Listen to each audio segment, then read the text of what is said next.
when the helicopter with the body touched down, there was press all around. I mean, there were satellite trucks at my mother's house. Press followed the body.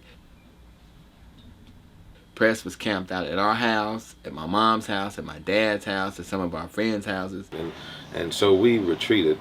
Derek and I got in the car and went out to some friends' house. Well, now I know paparazzi, they followed us.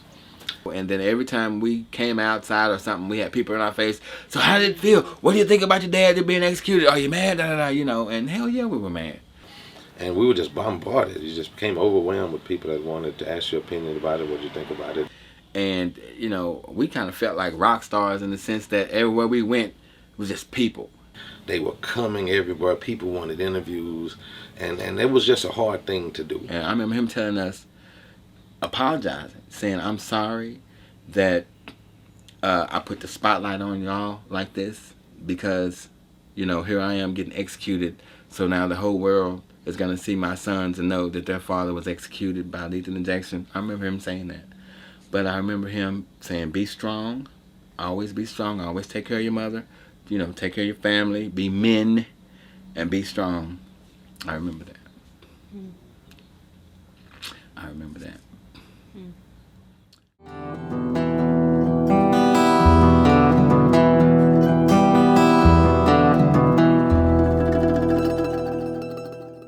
I remember being at A&M freshman year. My dad's locked up, and we're going through this stay stuff, and I'm trying to focus on my studies. I was at TCC.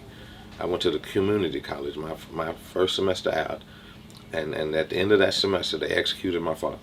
And they actually set another date, so I took a semester off and came back to Fort Worth, and I enrolled in Tarrant County College so I can continue to get my grants and my money and stuff. And I remember them saying, well, they got an execution date, and it's coming, and it's probably going to happen. I remember my grandfather, my mother's dad, saying, they're not going to execute Charlie. We didn't have so many stays, they ain't going to execute him. And so here it was December 7th, weren't really going to go because we didn't think it was going to happen. So we got there, we got to the Walls unit, and it's like a throng of media. It's just media everywhere, and they got signs, kill him, kill him, kill him now, put the needle in his arm. Texas was hungry. There were literally hundreds of people there with signs, kill him in the vein, eye for an eye, those signs, and so we had to walk by that group. And when we went in, I guess the jailer said that, okay, this is as far as you're going. Your father has requested that y'all do not see his execution. Specifically, I do not want my sons, I do not want my sons to see my execution. So we didn't see it. So that was a control room there, and there were guards inside of there, and they had assigned us a guard. So there was a gentleman, a prison official, who I was still real familiar with because I had just left these guys 6 months ago, was in the room with us. So we were in the room, and the time went by at 12:05 or so. We knew it had happened. They had did it. Nobody said anything. It's just the time. We could see the time, and the time passed. And I knew that if they said 12:01, they meant 12:01. And so by the time at 12:10, the people started coming out. And we were just upset. Keith threw a chair. There was photographers there, and so I did probably use that a few minutes to, show frustration. I did. I did, and I was mad. I kicked the chair or threw it in the wall or something. I did. That felt pretty good too. And I'm mad. We're mad. We're 21, so we're a little rebellious. So we thought about going over there and starting a fight, with all these protesters. But then, police everywhere, and it wouldn't have helped. It wouldn't have brought anything back. It would have made everything worse. And we came out, and there were reporters right there. They wanted to say whatever. And I don't remember what we said or what was said. But we stayed there for a while, and then did we stay in a motel or did we come back home? I think we spent the night down there. So we just left and went back to the hotel room, and instead of sadness at first, it felt more like shock. We were like, whoa, wait a minute. Wait, did they just kill him? They don't know who did it? And they just, what? I was mad. I was very angry at that time when they executed my father, because I knew something about the case. I knew that he had not committed this murder. I bought into him convincing me that he was going to get out of this. He convinced me. I mean, that there's no way they're going to keep me. And he even felt he would make it back out here. And I remember being in a drafting class, and I had missed the day before. I had missed 2 days because I left and went down to the execution. I remember coming back, and my teacher goes, Mr. Brooks, where you been? And I said, well, my dad was executed by the state of Texas. And she just looked at me. And, you know, because it was on the news, but I don't know if they knew it was me. But then when they heard it, you know, they found out, they was like, oh my God, I'm so sorry. You know, that was your dad. We didn't know it was your dad. I'm so sorry. You know, and, you know, how do you comfort a person? You just say, I'm sorry. And we just, class as usual, books as usual. And life just went on. Just went on.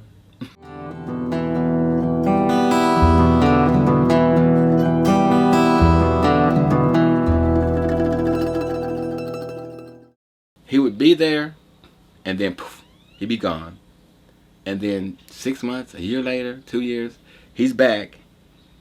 Then poof, he's gone again. So it was like that a lot. He had been gone for a number of years, like 6 years. And so he came home. He was released from prison, and so he was here. The first semester of my freshman year is when this case happened. My father was arrested. And I think, honestly, the only way we found out about it is it was in the paper. And we went to school, and a teacher had saw it. And they said, hey, you know, your father's in the paper. And so we saw it, and that he was, you know, part of a murder. A guy got killed and all that. And so that's how my freshman year in high school began, with that. Around 15 years old, in 1977, is when my father went to death row. So I began to make friends. My father was a fairly young man still at this time, and so we still lived in his neighborhood. So all of his friends now became my friends too. And so we could get a lot of notoriety and respect by going into, you know, to the streets. My father was a kingpin in the streets, and I could go down to places he had hung out. Actual places where I could walk in and they could say, hey, that is Charlie Jr.'s son. Derek did not like that at all. In fact, he shunned that. He didn't come around that. And there was a part of me that did like it, I guess. The thing I was going through, you know, I'm adolescent, I'm 16, and, you know, and as much as I loved him, I was angry because I didn't understand, you know, the demons he was fighting with. All I felt was, look, I want you here in our life.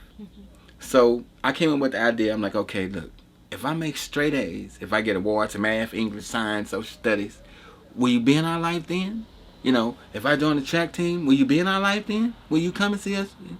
You know, but if I knew then what I knew now, you know, I would have been more receptive, and I would have been less judgmental, because I've been like, you know, I know what Daddy going through. Daddy going through some hard stuff right now. You know, I need to be there for him like he needs to be there for us. But I was more like, you know, if you ain't going to be in our life, you know, don't write me, don't call me. You ain't not going to be in my life. People had that political, oh, Keith, you're going to be a governor, or you're going to be run for mayor, especially those NAACP people. They really thought that that God had got me ready for them. You know, you're going to do all this for us, you know, and I thought, well, okay, that's fine. And we went to a lot of conventions, state conventions. I spoke in Austin at the state convention, you know, to thousands. When I was about 16 years old, Derek was with me there. But God had other plans. With all that, I'm telling you, I was current president. I was current president of the NAACP, current vice president of my class, and currently on the board of directors of the NAACP. And I went to prison. I made a bad choice. One night, I made a bad choice. I did. But it was my own choice. Didn't nobody make me do it. I was something that my grandmother was not there. I was out too late at night, and I got into something with my cousin and some other friends. And then when we went before the judge at that time, a few months after I got in trouble, and he just said, no, I think that prison will do you better. It'll make a man out of you. And so when I got out of prison, and I went to Texas A&M, and he knew, the director of admissions, and he asked me one question, and I knew he knew the answer. He just said, when you took these classes in Huntsville, were your parents working there or were you there? And I said, I was there. And he reminded me of that judge. He said, well, I'm going to let you into Texas A&M, and if you finish this, it'll make a man out of you. I remember being upset because he was in prison. And so I felt like, well, okay, if you got my dad in prison, this state is going to give me the best education that it has, or one of them. My grandfather was born on a plantation. He was a sharecropper. And so for us to go to school back in that same town was you know, I think it was very fulfilling for my grandfather. That school, who had just started letting blacks in, they still barely let us. Then they wasn't letting them in that much then. A&M to this day has less than 1% African American. I remember telling him I was going to A&M, and he was excited about that. And I remember when Keith came up there, so we both were at A&M, he was really proud because he felt like, you know, hey, I may be locked up in this jail, but my sons caught my message. Because both of my kids are at Texas A&M. And A&M is not no, you know, sorry school. That school kicks your butt.